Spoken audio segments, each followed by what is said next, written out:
Problematik në praktik po del të jetë vendimi disa javëve më parë i kryetarit të Prishtinës për transportin.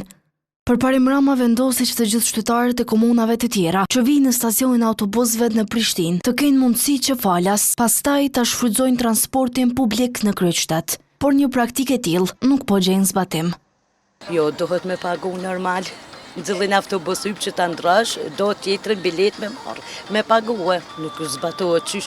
Kur unë për shembull kam stacionin Carralev, hypin, në Carralev zbriti të rrethi ose ku tu bjen po në stacion këtu, du me shku me kaqin ose me pa marrë parasysh me tjetrin autobus, do të me pagu ekstra tani. Në këtë problem kanë hasur edhe të tjerë udhëtar, e të njëjtën për televizionin, e kanë konfirmuar edhe shoferët të autobusëve që vijnë nga jashtë Prishtinës, por që nuk kanë pranuar të deklarohen para kamerës. Mundësia për ndonjë rast nuk përjashtohet nga komuna, e cila tani vetë se ka pranuar ankesa.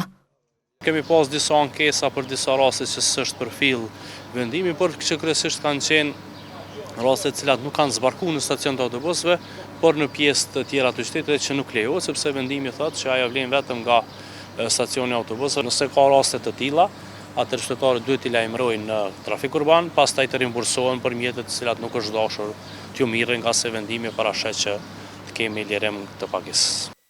Për inspektimin e zbatimit të këtij vendimi, Lushaku thotë se përgjegjësia i takon trafikut urban ose inspektoratit komunal, ndërsa verifikimi i udhëtarëve po bëhet në dy mënyra.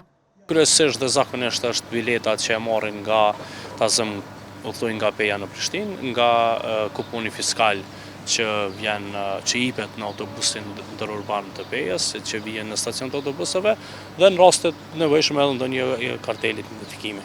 Televizioni ka provuar të kontaktojë edhe me trafikun urban, lidhur me ankesat e pranuara nga udhëtarët dhe rastet e rimbursuara nëse ka të tilla, por drejtori ka qenë i paqasshëm në telefon.